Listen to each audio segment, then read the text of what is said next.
네, 오늘은 주께서 인정한 믿음이라는 제목으로 함께 말씀을 나누고자 합니다. 오늘 말씀을 보게 되면요, 예수님이요 가버나움이라는 동네로 들어가십니다. 가버나움은요 갈릴리 바다의 북서쪽에 위치한 도시예요. 예수님께서는 가버나움을 중심으로 해서 많은 사역을 하셨습니다.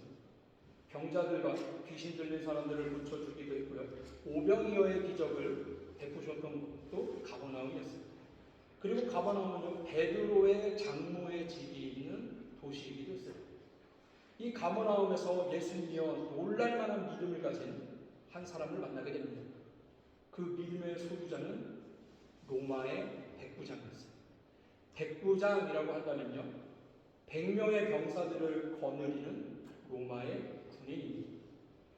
원래 로마 사람들은 여호와 하나님을 믿는 사람들이 아닙니다. 그런데 로마의 군인인 백부장이요 하나님을 믿는 사람이 된 것도 특별한데, 예수님께서는 그 백부장의 믿음을 보시고 이스라엘 중에서도 이만한 믿음을 만나보지 못했다라고 말씀합니다. 예수님께서 그동안 얼마나 믿음 있는 사람을 만나기를 원하셨습니까? 예수님께서는요 제자들을 양육하시면서 그들이 좋은 믿음을 갖기를 원했습니다. 하지만 예수님의 제자들을 보면, 사복음서를 살펴보면 믿음이 좋다고 칭찬을 받기보다 오히려 믿음이 없다고 책망을 많이 받았습니다. 마가복음 4장에 보면요, 갈릴리 바다에 풍랑이 일었을 때 제자들이 죽을까봐 두려워합니다. 그때 예수님이 그들을 보면서 왜 믿음 없이 두려워하느냐라고 질책하셨습니다.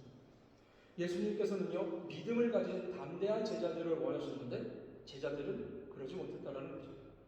그리고 마태복음 17장에서 보면요, 간질로 고생하고 있는 아이를 보고 고치지 못하는 제자들을 보시면서 너희의 믿음이 적다라고 말씀하셨어요. 기독교인은요 예수 그리스도를 믿는 믿음, 후퇴하지 않는 견고한 믿음으로 살아가야 할 줄로 믿으시길 바랍니다. 여러분 잘 알고 계시는 그 피아노의 천재라고 불리는 쇼팽이라는 연주자가 있을 거예요. 이 쇼팽이 폴란드의 시골에서 출신인데, 쇼팽이 프랑스 파리에서 처음 연주할 때 일이었어요.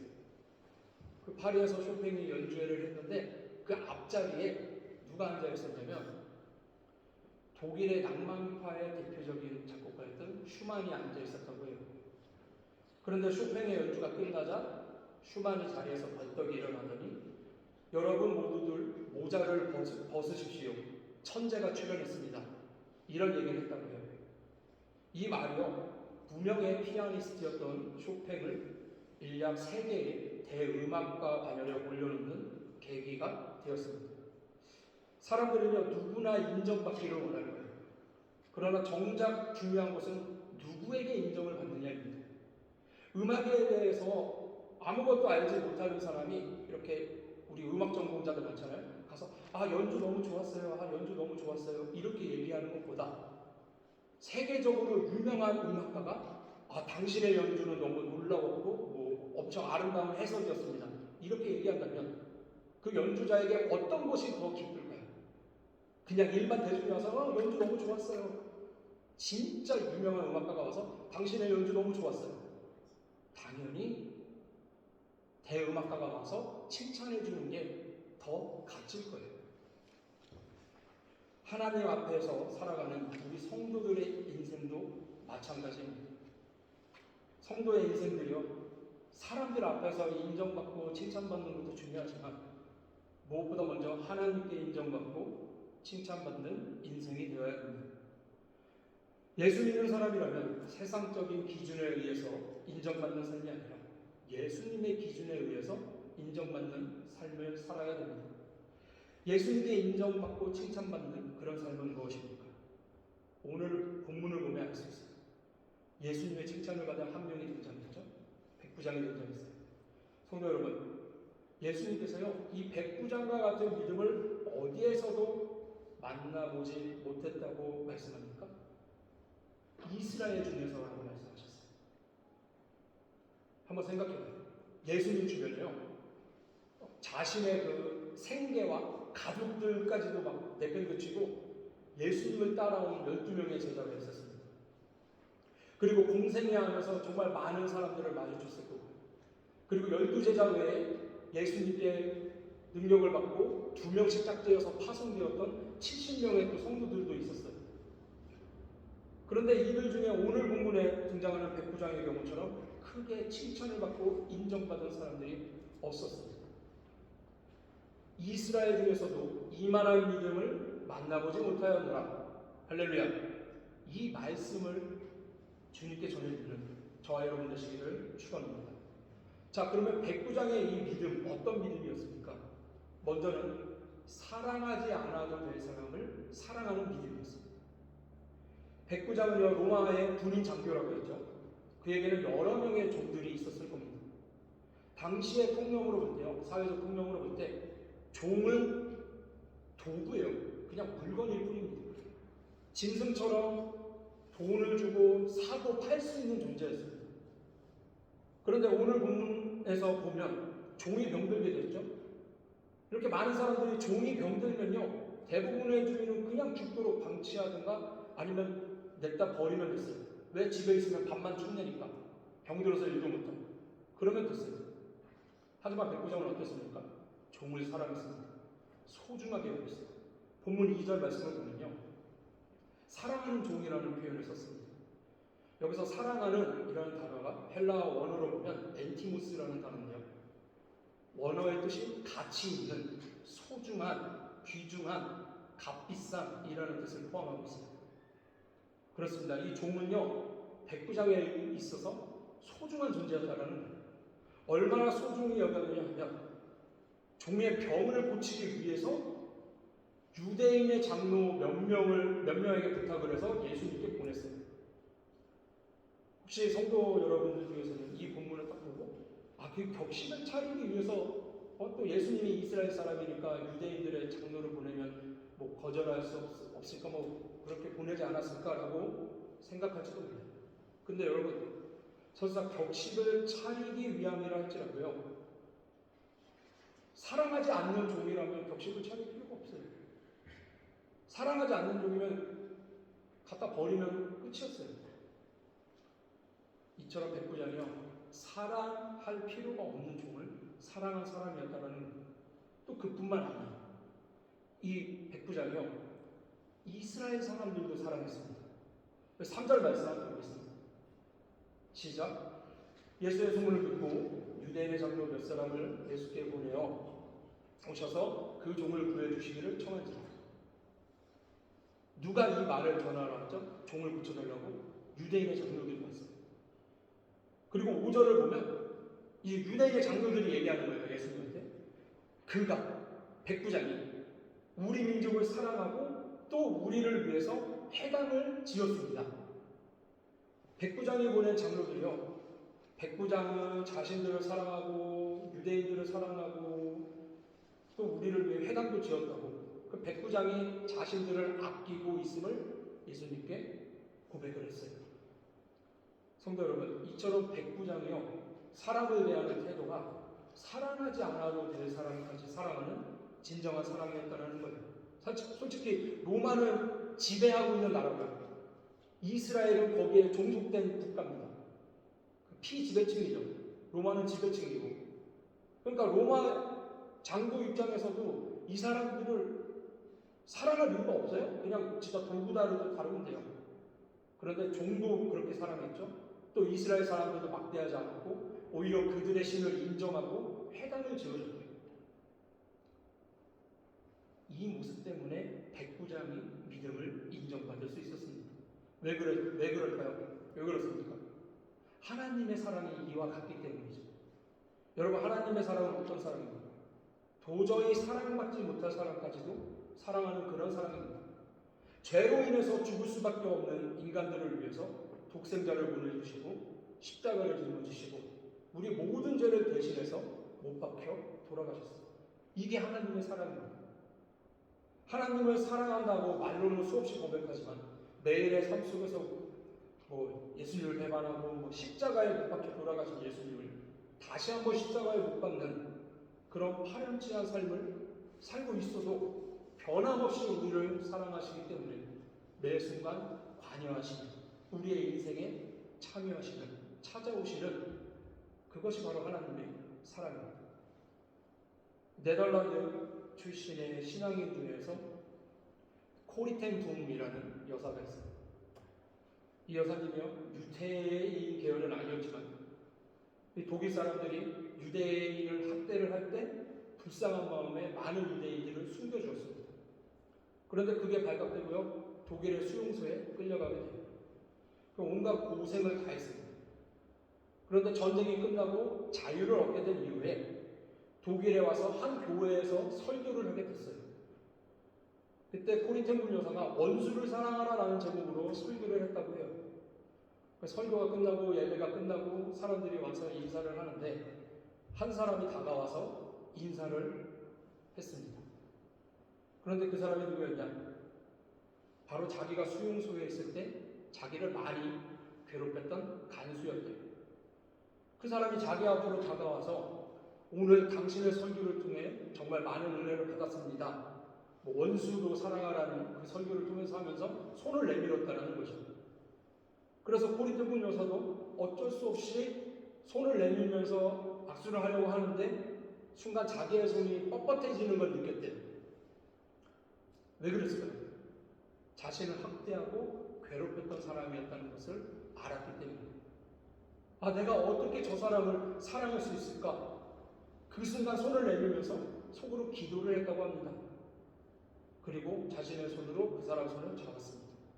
자기를 그렇게 괴롭히던 간수와 악수를 하자 코리텐 여사의 마음이 성령으로 충만해지고 뜨거워지는 것을 경험했다고 해요. 하나님의 은혜가 가득해지므로 마음이 뜨거워지는 경험을 한 것이었습니다. 사랑하는 성도 여러분, 그냥 가만히 있어도 마음이 가고 정이 가고 사랑하게 되는, 그렇게 사랑하기 쉬운 사람을 사랑하면 무슨 이득이 있습니까? 사랑하기 힘든 사람을 사랑할 때 참된 평안이 찾아오고 기쁨이 찾아오게 됩니다. 혹시 여러분들 주변에도 사랑하기 힘든 사람이 있습니까? 그들도 사랑할 줄 아는 그러한 믿음을 간직하시는 저와 여러분 되기를 축원합니다.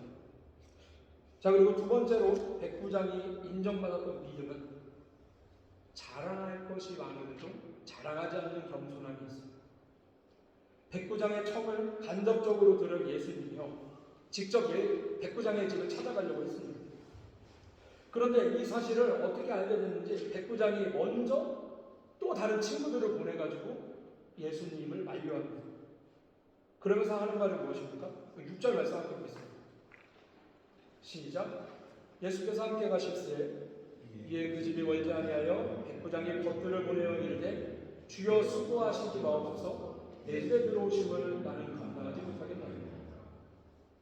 백부장은요, 모든 사람들이 부러워하는 로마의 장교였어요. 이 정도 됐으면요, 정말 좋은 저택에서 살았을 겁니다. 쉽게 얘기해서 우리 집은 누추한 곳입니다 라고 말할 정도는 아니었다는 거죠. 그런데도 말합니다. 뭐라고 말합니까? 주님 수고하지 마옵소서. 내 집에 들어오심을 나는 감당하지 못하겠다. 사랑하는 성도 여러분, 예수님을 믿는 사람이라면 겸손해야 됩니다. 조금 가졌다고 하더라도 나보다 가진 것이 없는 사람을 배려하는 마음에서 막 드러내지는 말아야 돼요. 혹시 드러내고 싶은 마음이 생기고요, 막 입이 간질간질해도 참을 수 있어야 됩니다. 하지만 우리가 가지고 있는 것 중에 정말로 자랑해야 할 것, 그것이 딱 하나 있습니다. 그것이 무엇입니까? 우리 죄를 대신해서 십자가에서 죽으시고 사흘 만에 부활하신 예수 그리스도께서 약속하신 영생이, 간단히 말하면 예수 그리스도를 통해서 주어지는 영원한 생명, 이것 말고는 자랑할 것이 없다는 거예요. 십자가만을 자랑해요. 십자가에서 흘리신 보혈의 공로를 자랑하고 예수님의 이름을 자랑하고, 이게 바로 성도가 지녀야 할 겸손입니다. 사도 바울을 한번 봐요. 그가 평생 동안 자랑했던 것은요, 오직 십자가였습니다. 부활하신 예수 그리스도였어요. 예수 이름의 능력이었습니다. 그는 선천적으로요, 주어진 그 로마의 시민권을 자랑하지도 않았고요, 열심히 노력해서 그때 당대의 최고의 학자라는 가말리엘의 문화생이 된 것도 자랑하지 않았습니다. 사도 바울이 자신의 육신적으로 자기의 능력으로 얻은 것에 대해서 단 한 번도 자랑한 적이 없어요. 성 어거스틴의 유명한 일화가 있죠. 제자들이 찾아와가지고 그 사람이 하도 형통하고 은혜를 많이 받는 것 같으니까 제자들이 물어봤어요. 도대체 어떻게 해야 그렇게 하나님의 은혜를 많이 잘 받을 수 있습니까? 그러자 어거스틴이 뭐라고 대답했습니까? 첫 번째도 겸손이요, 두 번째도 겸손이요, 세 번째도 겸손이다. 이렇게 대답했다고 하죠. 사랑하는 성도 여러분, 여러분에게 자랑할 것이 많이 있습니까? 내가 노력해서 얻은 것이 아니에요. 하나님이 하시고 하나님으로부터 받은 것을 자랑할 수 있는 성도들이 되시길 바랍니다. 그리고 여러분들의 능력으로 얻었다고 생각이 되는 것들도요, 돌아보면 다 하나님이 주신 것입니다. 하나님을 자랑하고 십자가를 자랑하시길 바랍니다. 십자가를 자랑하는 겸손한 모습을 보일 때요, 예수님께서 그의 믿음을 인정하신다는 사실을 기억하시기를 바랍니다. 자, 그리고 마지막입니다. 이 백부장이요, 주님이 말씀하시면 무조건 이루어질 것이다 라는 믿음을 갖고 있었어요. 예수님은요, 이미 갈릴리와 가버나움 지역에서 유명한 사람이었습니다. 누가복음 4장 37절에 보면요, 예수님께서요, 해당에 있는 더러운 귀신 들린 사람을 쫓아내신 이야기가 가버나움 사방에 퍼져나갔다라고 말씀을 해요. 그리고 시몬의 장모, 베드로의 장모죠, 가버나움에 살았었는데 위중한 열병에 걸렸을 때 또 예수님이 고쳐주기도 했어요. 그리고 4장 4절을 보면 예수님의 소문을 듣고 많은 병자들이 예수님께 오게 되었고 예수님은 그들을 밤새 고쳐주었다고 말씀합니다. 그러면 백부장이요, 가버나움 지역에 거주했으니까 당연히 예수님의 소식을 들었을 거예요. 그리고 예수님께서 어떤 분인지 알고 있었겠죠. 그래서 유대인의 장로 몇 명을, 친한 유대인의 장로들이었겠죠. 회당도 지어주고 했었으니까 몇 명을 보내서 죽어가고 있는 자신의 종을 고쳐줄 것을 부탁을 합니다. 그런데 백부장이 자기가 직접 온 게 아니라 그 장로들을 보냈잖아요. 어떻게 보면요, 이건 예수님은 좀 무시한 처사가 아닐까? 이런 태도처럼 보입니다. 그런데 7절을 보면 백부장이 왜 그렇게 했는지 예수님에 대한 태도를 알 수 있는데요. 오늘 보면 7절 말씀 함께 보겠습니다. 시작. 그러므로 내가 주께 나아가기로 감당하지 못할 줄을 알았나이다. 말씀만 하사 내 할 일을 맡게 하소서. 백부장은요, 예수님을 감당할 수가 없었던 거예요. 백부장은요, 예수 그리스도께서 어떤 능력과 권세가 있는지 잘 알고 있었습니다. 그러기에 예수님과 대면한다는 것 자체가 감당이 안 되었던 거예요. 예수님을 진심으로 경외했던 사람인 거죠. 제가 2주 전인가요? 기적의 주인공이라는 제목으로 그 베드로 설교를 한 적이 있는데, 그 베드로가 예수님을 처음 만났을 때 반응을 우리는 알고 있잖아요. 밤새 허탕친 베드로에게 예수님이 찾아와서 깊은 곳에 가서 그물을 내려라라고 얘기했을 때 베드로가 순종했죠. 그리고 그물이 찢어질 정도로 고기를 많이 던지고 배 두 척에 가득 찼어요. 그때 베드로의 반응이 어땠습니까? 엎드려지면서 주여 나를 떠나소서 나는 죄인입니다. 예수님의 신적인 권세와 능력을 볼 때 그 예수님을 대면하는 것조차 감당이 안 되었다는 거예요. 두려웠던 겁니다. 백부장이 오지 않고요, 사람만 보냈던 걸 보면 어떻게 보면 이해하기 어렵고요, 오히려 교만한 것 같고요, 그렇게 보여집니다.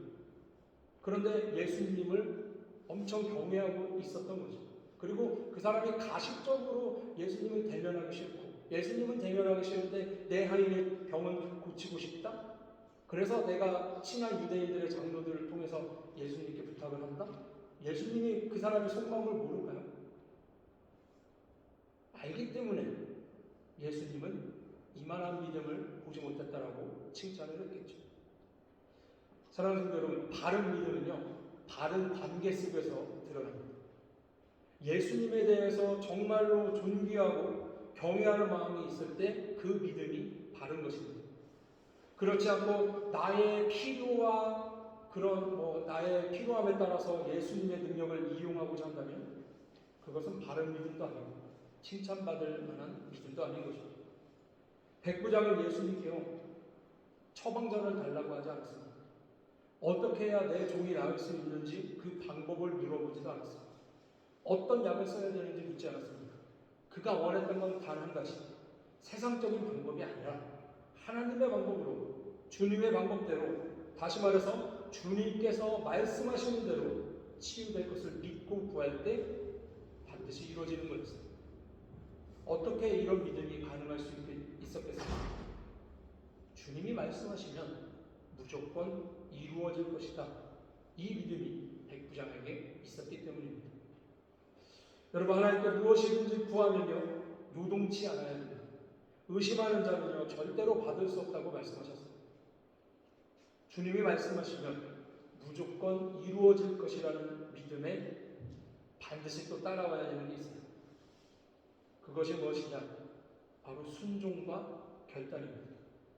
하나님의 말씀을 믿고 순종하면 하나님 말씀대로 될 것을 믿고요 나를 맡기면 돼요. 나의 인생을, 우리들의 인생을요 달리기에 비유를 하면요 순종이 바로 출발점입니다. 출발점. 그리고 결단은 한 발을 내딛는 거예요. 그리고 이런 결단들을 통해서 우리는 결승점에 다다르게 되는 것입니다. 미국의 유명한 부흥사 목사님이었던 D.L. 무디 목사님, 그분이 살아생전에 썼던 성경책을 보면요, 티와